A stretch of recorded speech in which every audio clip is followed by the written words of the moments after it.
Hola, I'm Claudia Romo Edelman. And I'm Cynthia Kleinbaum Milner. And this is a podcast, A La Latina. The playbook to succeed being your authentic self. Today, the incredible María Lensing. María is the Global Chief Information and Technology Officer at Sorenson Communication. And here are the 3 key takeaways of this podcast. There's a difference between being an agent of change and a hammer of change. She gave us many examples in which Latinas are being used for our comfort with conflict to drive culture change faster than it's needed and that the organization is ready for, and then we get blamed for it and pushed out for it. Watch out for that. Number 2, what does it mean to network is not the amount of people that you know, but how many people actually know you for what you're good at. So it's reframing what network means and how to build it. And number 3, she gave us the manual on how she starts a new job and the literal manual she gives to those that will work with her, which explains how to engage with her and make the most of the relationship with their new manager or peer. All of that and more here at A La Latina. Stick around.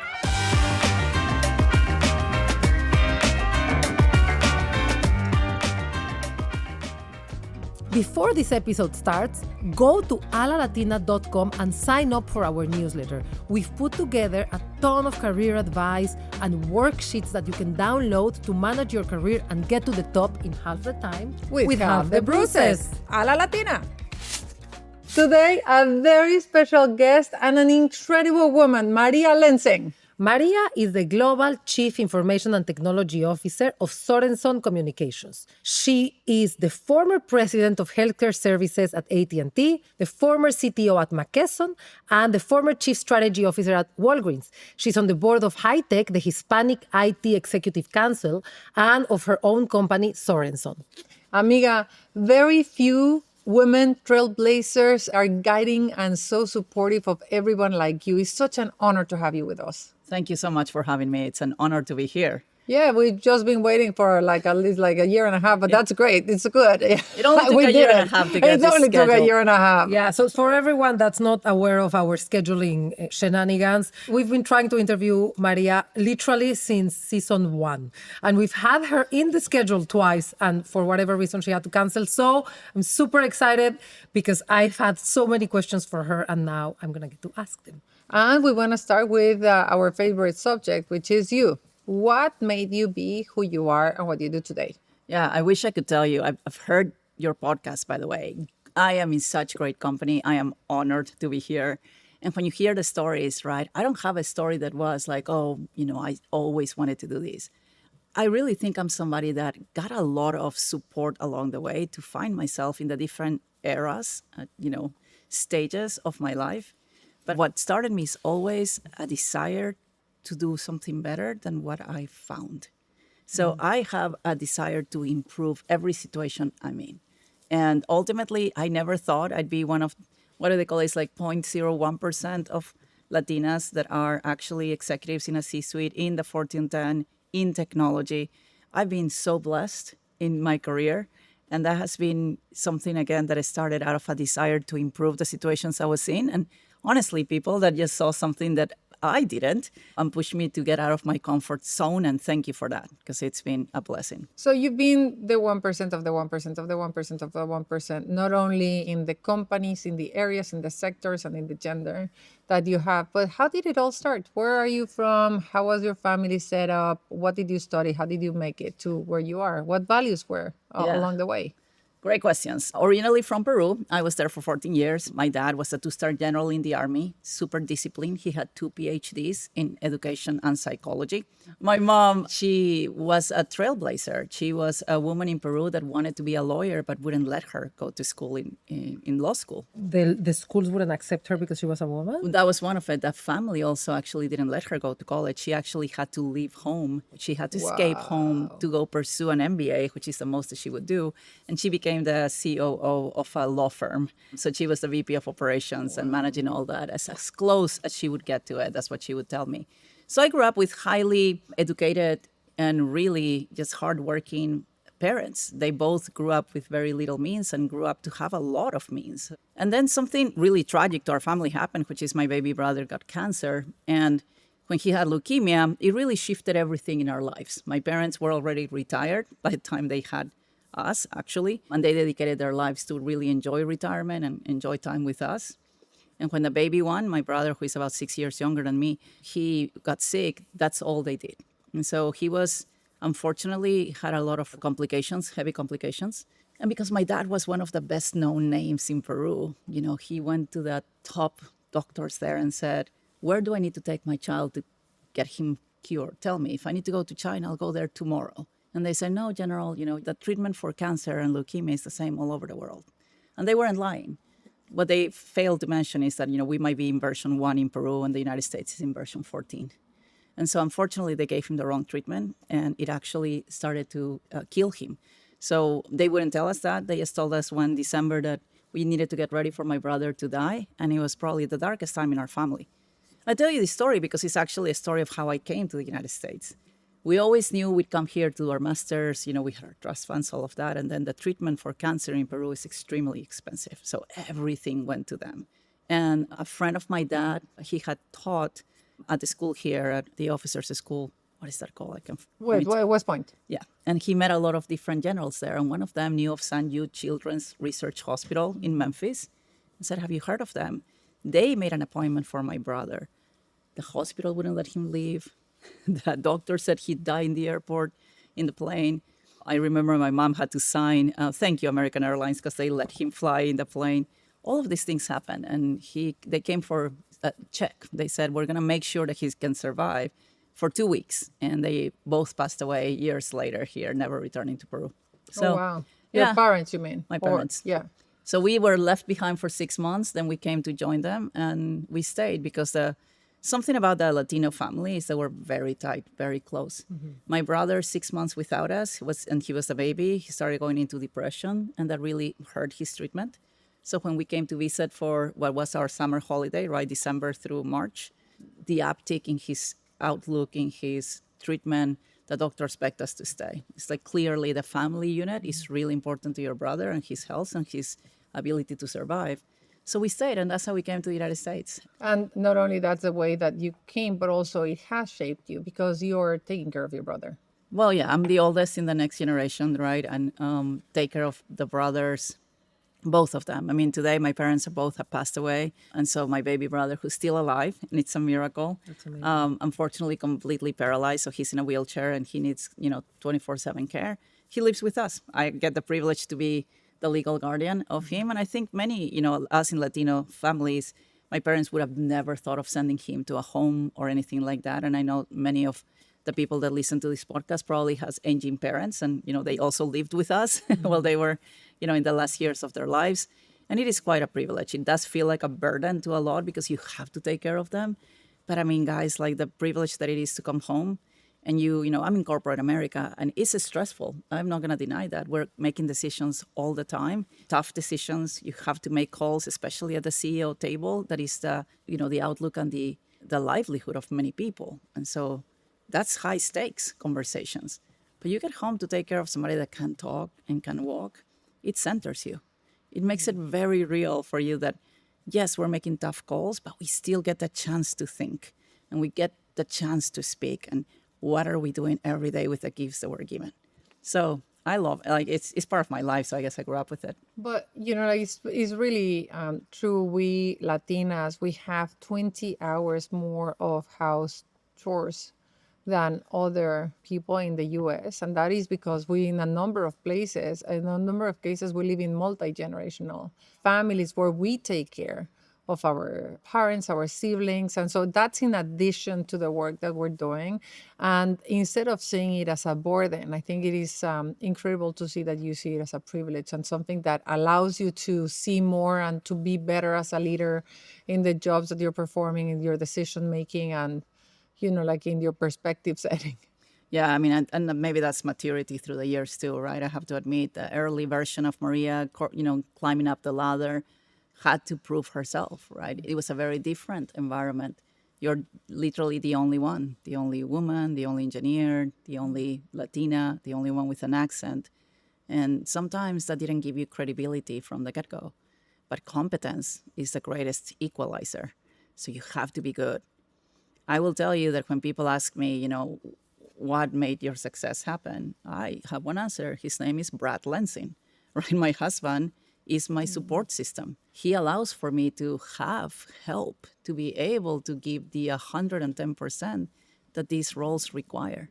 So I don't also want to paint a picture like, hey, you can just lean in, right? I love Sheryl Sandberg. I know exactly where she comes from. But to tell you to lean in when you're a single mother and you still have to go and pick up your kids and you're sick and who takes care of them, that's not a message that is going to resonate. It's going to put a lot of pressure, maybe guilt to yourself. The reality is I have a lot of help. And it started with my husband, my brother, my middle brother, who also helps with my little brother.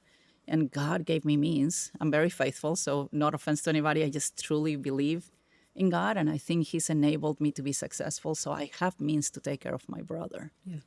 Okay, so you're 14 years old, you moved to the US, you live in Memphis, your Yes. family is probably spending 99% of all their energy And money. and money taking care of your brother. What happens with you? Like, how was moving to a new country? Oh, yeah. It was incredible going to school here. I got the chance to go to a private high school of all girls, Catholic, and these beautiful girls that knew how to put makeup on and knew how to do their hair, And I went to a non-school in Peru where hair is tied in a ponytail with a red bow. That's right. And, no makeup, no nail polish. So yeah, it was interesting. Memphis. Shout out to Memphis, Tennessee. They have soul, they have kindness. They welcomed us. To come here legally, you're not allowed to work. There's no such a thing as a medical visa, right? It's either a tourist visa or a work visa or a student visa. So we came as tourist visas, and every 6 months we had to renew it, and we were not allowed to work. So my parents were living off their pension, which was nothing in American dollars, to Peruvian dollars is nothing. So we actually lived off a lot of the kindness of the church and other people's kindness just for a while. So And then you decided to apply to college. How was that process for you? it was a wonderful experience. I always wanted to be a diplomat. I thought I wanted to travel the world, just, representing my country. Yeah, I'm looking at you. That's what I always love you, Claudia. I'm like, that's what I wanted to do. But it's kind of hard to be a diplomat when you're not from the country, right? And then, you spend so much time in hospitals, you want to be a doctor. So I did a couple of summers at St. Jude, and I said, let me help. And I realized I have a problem with blood. That's going to be a career limiting factor if I want to be a doctor. So I got introduced in the school, thankfully, the local university. It was a Christian Brothers University, Catholic university, private, had a session inviting a lot of women to get introduced to STEM, right? So what are some of these studies that we can have? And they had an early identification program. Wow. And they introduced us to what engineering did. And guys, I was in love. I'm like, okay, I can't be a doctor, but if you look at our neural networks, because remember, I'm still trying to fix my brother. I'm still trying to improve him. I'm like, if I can get the neurons to work again, that's just like electrical circuits connecting as well. And electrical engineering sounds great, and I love computers. So this made sense. Little did I know, right? Engineering teaches you to think logically, to solve problems. It really reframes your mindset to be a problem solver, which enabled me to eventually get to where I am today. So that's something that you learned early in your life, because you were thinking of the brain of your brother and you were like, wait, this is actually the brain that I can use. So let me just make sure that I am education. Is Absolutely. It's actually before that, because my parents didn't grow up with means. And 2 PhDs, so obviously they cared about it. Exactly. My dad was a person that he'd always say, there's two ways to succeed in life. You either have means or you have a brain that gets you means. And so you have to invest in your brain. Mm-hmm. And I think there was an element to them both, knowing how women were treated in Peru and knowing who my mom was and what she had wanted and being limited to do. They both wanted to raise somebody that could be independent and stand on her own. So they gave me the best gift, really good education, right? The best school in Peru, learn English there. I really good at math. My parents would not settle on anything less than an A+. And, listen, my dad never stopped. So when I met Brad Lansing, I love my husband. And if you ever met him, he is the most down-to-earth, genuine gentleman you'll ever meet. I am so blessed. But I got really comfortable. And I had the highest position AT&T had in Memphis. I was driving my, expensive convertible. We had a nice house. we were living a great life. And I You were remember, already married to yeah, him. Mm-hmm. I was married to him. I remember sitting on my couch and just watching TV with my dad. And my dad turns to me and I'm like, gosh, 27. And you were already driving a convertible. So Oh, life yeah. was successful for you straight on. Yes. You're like, I'm an overachiever from birth. Like I made my dream much faster than I thought. Dad always said, have a dream, right? And then get to the dream. And I got there a lot faster. And so, yeah, I was starting to get comfortable. And so my dad, I remember in that couch going like, pretty comfortable? Like, yeah, like, couch is great. And he's like, no, you seem really comfortable. And I'm going, yes, Dad, like I'm comfy. Are you comfy? What are we talking about? He goes, no, I mean like life. Brad's great, job's great. You really are comfy, aren't you, sweetie? And I remember looking at him going, what does that mean? He's like, nothing. I'm just telling you that I see you awfully comfortable. And last time I checked, comfort is the enemy of growth. And I, remember, of course, typical Latina daughter, there were words, a little race words, and I walked off, but it stays with you. And I actually made my first career move that was started, like he got me thinking, he's right.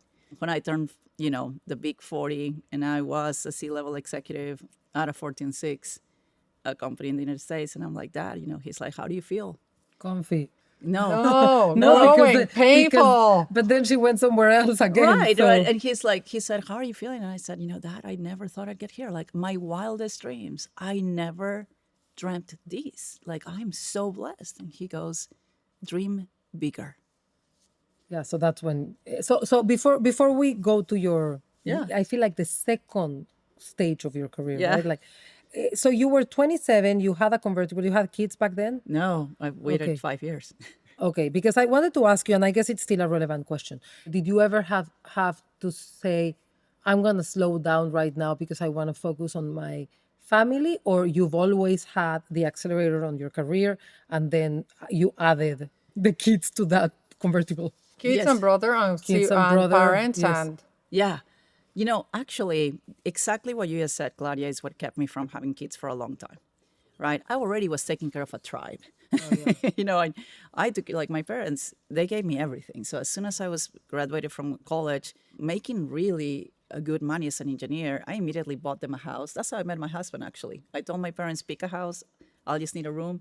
And they picked the house next to my husband's. That's how I met Brad Lansing. He was my neighbor. I love that you always say his last name. I love this man. And my family loves this man. But all of that said, I never thought about kids because what I did know is that at any point in your life, you might not be able to do what you can. But I'll tell this story because this is critical. My first, why did I get a really good paying job? Because I was good at what I did, right? I mean, you can do it all. So to me, the question of not doing it all was never a question. It was how do I manage to do it all? My mom gave me a great gift, which is not the guilt gift, right? So She did not give you the guilt gift. she did not. So the gift that she gave me is that when she got cancer, she had cancer 4 times and eventually passed away of it. The first time she was so touched, right? She would tell me things like, I'm sorry I wasn't always there for you. Because mind you, the woman retired when she had us because she said, if I went all the way that I wanted and I'm going to have kids and I'm going to do that. But then she was in all her philanthropic work everywhere else at the house. And so she would tell me things like, I'm sorry I wasn't there. And I would say, Mom, I don't remember a time when I needed you that you weren't there. And then when I started thinking about kids, and all the women would tell me the guilt to leave them behind and the career. And I had great CIO friends at the time. One specifically, actually, the former CIO of International Paper, a wonderful gentleman. He told me, Maria, kids at their young age is the highlights.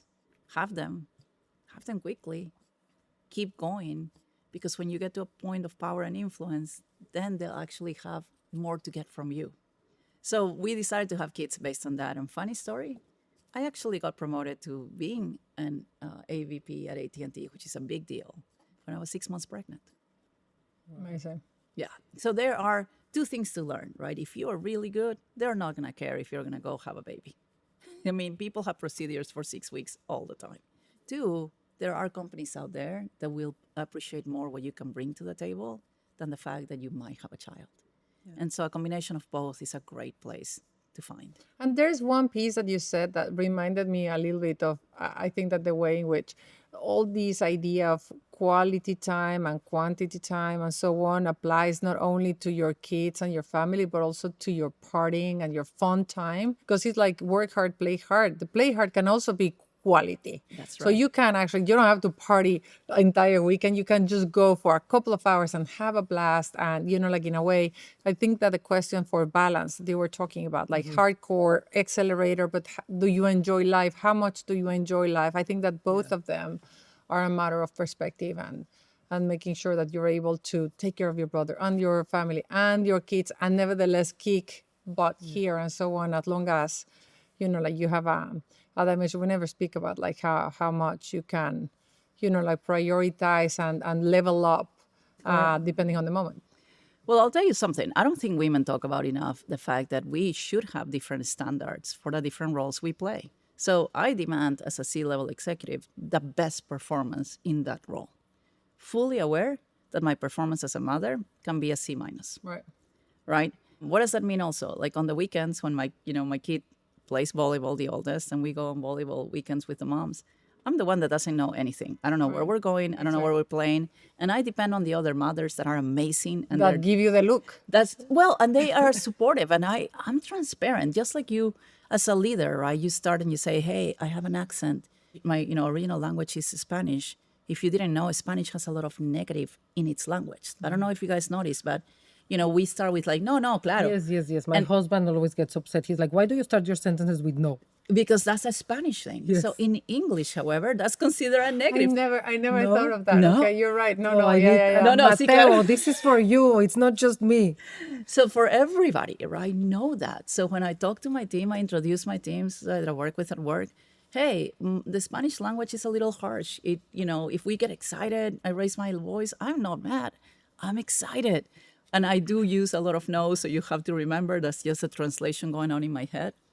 Why? Because you're setting the tone, right? And they get to know you. And then Same with the volleyball mothers. stay with them. It's like, hey, I work. I'm sorry. I am super disconnected. I rely on you. Please, like, I'll pay whatever you need me to. I just don't know what to do. And they just go, we've got you. And I love these volleyball moms. I mean, listen, like, I love them. The school moms, the volleyball moms. I love you guys. Thank you. You are the extended tribe that takes care of my kids. But that's what I would tell you. Like, accept the different levels of expectations. Performance, you're right, actually. For we each expect, role. We expect A plus in every role. Exactly. Mother role, friend role, wife, Yeah. worker, entrepreneur. Yeah, you're right, actually. I have talked to my kids. I'm like, hey, I'm having a really hard time at work right now. We're having to make some really tough calls. And, especially whenever a conversation comes about the possibility of like layoffs, for example, and large corporations have them, as you guys know, it takes a toll on my soul. And my kids know because I tell them, hey, I'm making some hard calls at work. So your mom is a little bit like, unsettled. So if it's going to show up to you in like, I'm going to be short, I'm not paying a lot of attention. I just need some me time. Like I need you to respect that. And they get it. And what I hadn't realized is that it's translated into them having the same conversations with me. Hey, mom, I'm under a lot of stress right now. And I know that you want me to be the best version of myself and you want the A+. But that brings me a lot of extra stress compared to what I already know that I want to do for not just you, but for me. So can you please just ease up? What I need right now is to like Chill. literally hug me. You know what I'm reading in the last kind of like 2 minutes of the Yeah. conversation? I feel like you have this way of communicating with people around you that it's almost like you give them a manual to you. You go to your team and you tell them, I speak with a no, and I don't mean to be negative, and I have like this is how you engage with me. And the same thing you do with your kids. You're like, this is what I'm going through today. Is that on purpose? Like, how have you developed this playbook on this is how you engage with me? Yeah, it's a learned behavior through years of being a leader. Actually, I say being both a mother and a leader have been the best version, like push you to be the best version of yourself. But I have learned that if you set the tone, if you set expectations, if you set boundaries, it's very healthy. Work life, any place you have it. Yes, it starts with your guide. And I laugh. I'm laughing at you because I actually, when I start a new team, my team can tell you, I give them a user guide to Maria. It's a document on things they need to We'd know. love to So know. We'd love to see that. talk to us about that, because I have only one friend in my class in business school. I have one friend who actually put together her manual and she shared it on LinkedIn, and I was fascinated by that. But then I never did mine, and I kind of want to do that mine. So can you talk to us about how you make a manual once you're a leader? What that manual looks like? How do you distribute it? Like, And what for? And what for? Yeah, I mean, Like, has it worked, or yes, to what? yes. Yeah. yeah, I mean, it has worked. And what it does is it sets, it helps a team, especially when you're new to them, how to work with you, right? Your teams want to work effective with you, and it takes time to get to know each other. It's like dating, right? If you go and get to know somebody and you're testing the waters, you're going to show the best version of yourself at first, and then you're going to start showing the real part of you. I'm trying to like accelerate the getting to effectiveness. So it starts with things like, how do I learn? Right? So I'm a visual learner. I like to talk through problems. I like to read a lot. So send me a document if you want to. I'm a problem solver. So if you walk into the room and you have a problem, I'm going to try to solve it unless you tell me you just want to vent. So I tell the team, tell me what kind of conversation we're going to have. Set up a meeting that tells me what you're trying to do. Is this a workshop? Is this a decision-making moment? Is this just an information meeting? The DIA process that, decide, inform, advise, which is it? So it talks about that. For me, it's like, I prefer certain things. Here's the cadence of meetings that I've had in the past. Here's why. Does it work for you? It talks about things that I have some pet peeves, right? Like complacency is a huge pet peeve of mine. The appearance of complacency shows up to me in these ways. So if you're not somebody that is actively telling me about situations and all of a sudden the metrics look bad, it's a surprise. And I said very clearly, I love good news. I'm okay with bad news. I dislike surprises. So we have those those elements of then books that have been impactful to me in business, specifically to them, and then podcasts or ways that I'm listening today, because that's the way that I learn these days. Everything is absorbed right in short bursts. The attention span of the average individual has decreased tremendously. So we've lost the art of picking up a book and reading it. But there's a lot of ways to get information otherwise. So I share that with them as well. And then I ask them to, if they're inspired, to send me something back. So I also know how to work with them. And it's great because some people like a weekly one-on-one. Some people don't. Some people want to talk metrics, some people don't. So we kind of align to what works. Some people like feedback immediately. Some like a monthly performance review that is more structured. Great. Let's get to what works for each of us so that everybody's satisfied, because ultimately the person that is feeling good about themselves is going to perform 10 times better than somebody that you think you're managing to work well. Very tactically. Do you show up on day one and are like, here is my manual, boom, you put it on the table, people to read it? Like, what is the process for you to socialize this? You just got into a new job recently. Yeah, What but did you almost do? a year ago now. Yeah, I mean, honestly, the first time, I didn't share that until we were settled. Like I would say, I probably shared that document about a month and a half, 2 months into the role. The first times is just listening. Who are you? What are you feeling? What do you think it's working? What do you think it's not? Where do you think I can help? And I remember a lot of teams want you, right? When you're the leader, well, what do you want? I'm like, I couldn't even tell you what I want right now. What's going on? How do you do your job? What's working well in that? What's not working great? And when you let people have time to talk, they'll tell you everything you need to know. You said you're very good at what you do. Yes, I am. So, what have been the obstacles? Where did you have to dial down because you're Latina? Where did you have to hide it? Or, at some point, the stereotypes of you're a woman, you're Latina, you're this, and so on, like in STEM, probably are higher than in normal corporations, which are already high. I don't hide this fact, right? For many years, I didn't embrace my Latinidad, right? To go up the ladder in most corporations when I was growing up in them, because there wasn't anybody that looked like me. I didn't know what that example looked like. So I followed the example of reserved, composed leaders. When I had to dial back is in that execution muscle. There's a really fine line between being an agent of change and being a hammer of change, right? And the latter is negative. Let me give you an example. And I would watch out for that. a lot of times Latinas are used because we're very good at driving, but they make us a bad guy. So your career growth is limited. And that's okay because you serve the purpose you were brought to do. But that's not okay for you. So you have to be smart in corporate America to know how the culture of corporations work.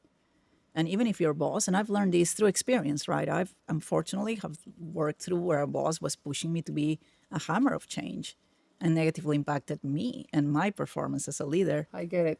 Okay, so they are using you because, oh, people trust you, they will follow you. So evangelize on whatever. Oh yeah, and it's like even though she knows politically that's not something we should do, or Or he maybe knows. because we, maybe I'm just like Yeah. reflecting a lot on my own experience, but in my case, because I have known that that's the right thing to do for the company, even though politically is a minefield, I have been pushed to be the bad guy because everybody knew that was the right thing to do. Like, let's say there's somebody that's not performing, but it's very well liked. And you're like, I'm going to try to make this person perform and I'm going to help him leave and find something else if it's not working out in this company. And then once that happened, it's like nobody likes you because you're the person that made that move. There you go. Yes. And then you are left on that spearhead by yourself.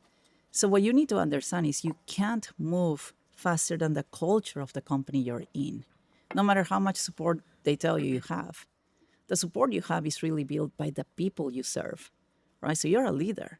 And ultimately, if they're putting you to drive change that is so against the nature of the team, and you are going against culture, you can't be the only one. So I would advise anybody, right? If you're on that race and you think, yeah, I'm going to get ahead, well, look around. If you're too far ahead, maybe you're in the wrong lane altogether.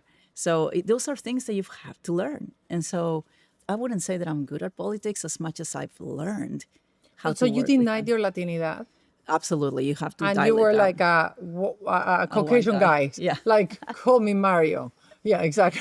Which, by the way, I mean, and I always laugh because those white men were my biggest sponsors. They were the examples. They were the ones that promoted me when You I said was that they saw pregnant. something in you that you didn't see in yourself. Correct. They're like, you can do more here. They were like my dad, right? Push me to do more.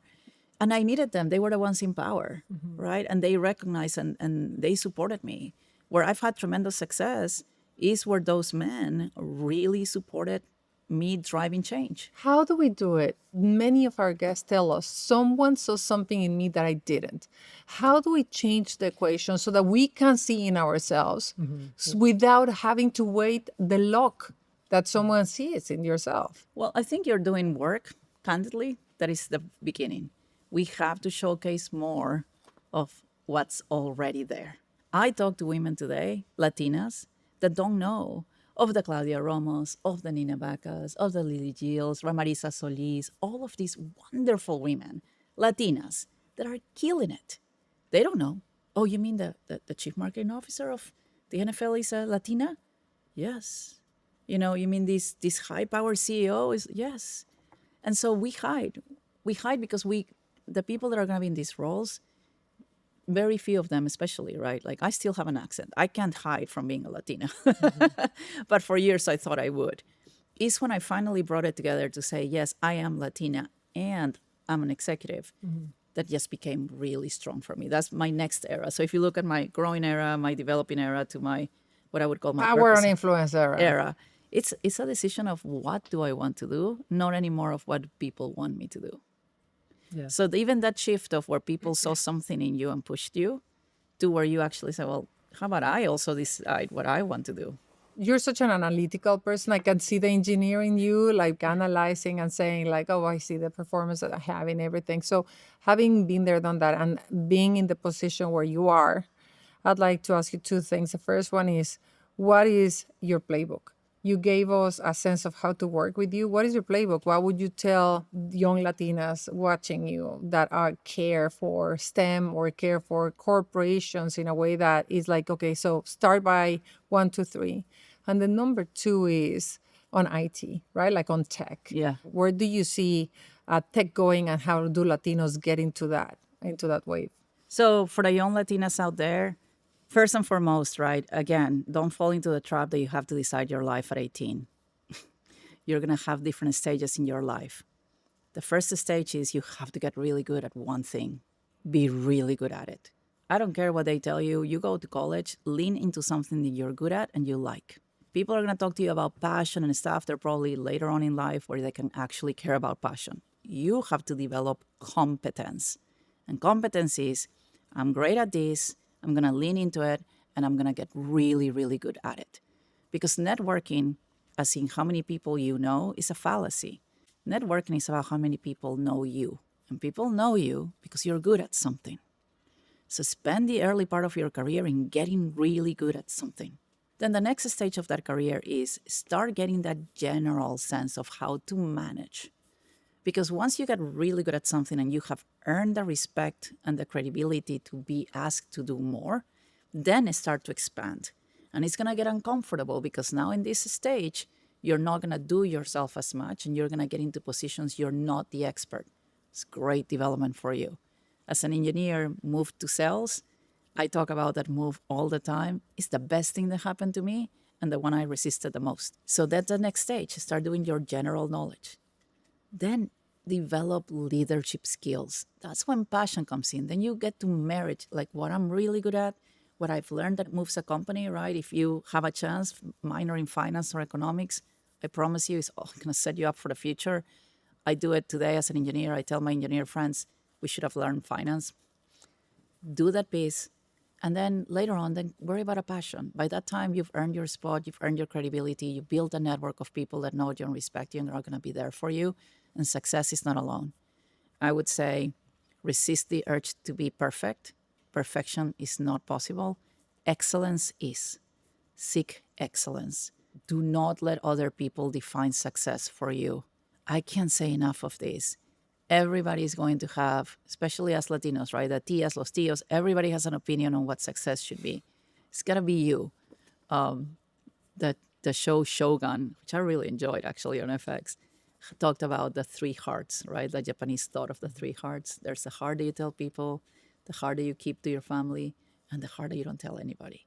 So if you are, right, somebody that needs to keep a heart to yourself, then keep your dream, but make it so big and keep it there and define that for yourself. So that's what I would tell them. It's the limits, it's all what you put to yourself, honestly. I've seen people achieve amazing things because they were so focused on it. And from a technology perspective, use the tools available to you. I think if I were a kid today in technology, I'd learn to code. And then I would use the AI tools that are available to make everything better. Learn what technology can do. Don't be afraid of technology. Think differently. If in your field technology can take some of the tasks that are simple to become automated, then concentrate on the tasks that cannot be automated. We are never going to lose the need for the human brain, but we will get, reduce the amount of manual tasks that we will have to take. That's what back to the brain. What if your brain creates a significant differentiation? That's what I would invest. And you said that your dad told you to dream big.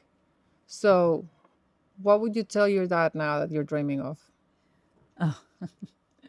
I would say, well, I don't know. I kind of want to keep it in my heart of hearts. Okay. But I would say this to Dad. Dad, every year, I'm surprising myself. You're right. I'm going to keep pushing the pedal. Every time I say, someday it happens, and then the next thing. So I'm going to keep pushing until, until I can, until I go meet you again and we have a party up in heaven. Okay, so let's just dive into this topic that we actually have never talked about, which is we're seeing women and Latinas in particular being used as the hammer in corporations because of how comfortable we are with conflict, and this characteristic that we see as a skill and a benefit that we bring to the table is being used against us. Can you tell us more about what you're seeing? Yeah, I mean, actually, it's really good insight, right? There is an element of us growing up in Latino households that, as you guys know, it's very natural for us to have conflict in the home. Somebody's gonna yell, somebody's gonna yell. And I laugh about it because when Brad first was exposed to it, he thought we were getting into big fights. And I'm like, oh, no, this is okay. Tomorrow we completely forget and we love each other. It's just how our culture is. Mm-hmm. But what it turns into is that, especially for women, we're very comfortable with conflict. And our male counterparts are not always in the same way. So when you are brought in to be an agent of change, by default, if you're changing anything, that means that something used to be one way and you want it to be different, there's going to be natural resistance, right? I say that cultures are like an immune system. Any foreign body is going to first be try to be rejected before it actually gets accepted. So knowing that, what I found is we have to be thoughtful that we are not inadvertently, because I don't actually think it's purposeful. I think it's just comfortable, right? For a gentleman that is not comfortable with conflict to send somebody that is very comfortable with conflict to go deal with something they don't want to. And the problem becomes when you are dealing with something that nobody else does, but then you become the bad guy. And even though you have support from the team, supposedly, the overall company and the culture is not going to support that, especially if you're the only one. So there are ways to highlight yourselves. Being the only one that is creating that kind of change is not how you want to be the only one at. So what happens if you find yourself in a situation where you feel like it doesn't have to be men, it just like other people, other peers or executives are pushing you on a territory that you feel like it's a minefield? What do you do?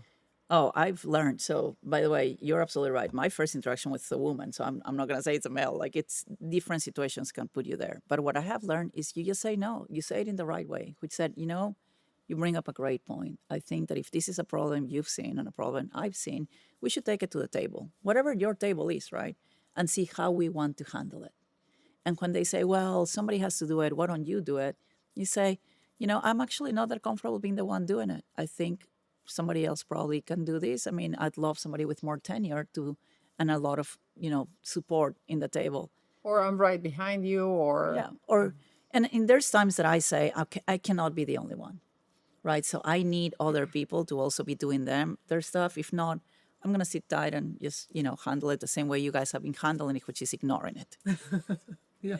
And that's the piece of politics that I was telling you I'm not really good at. I'm just learning a lot of these pieces. And it's especially important for Latina women because I am seeing a little bit of, with a DEI turn, a lot of women are starting to be kind of, shown the door. And when you go to it, it's because they were the ones pushing for change, but they were then set on their own, like leave to their own to fail. I'm not saying, guys, that this is happening everywhere. I've just seen a couple of examples that make me wonder, have we had this conversation? Have we thought about how to bring change the right way? And what I continue to say is pay attention to the culture of the teams you have. There is such a thing as change elasticity, and there are change that breaks, right? There's only so much elastic before it actually breaks. So make sure you are first and foremost working for the benefit of your team.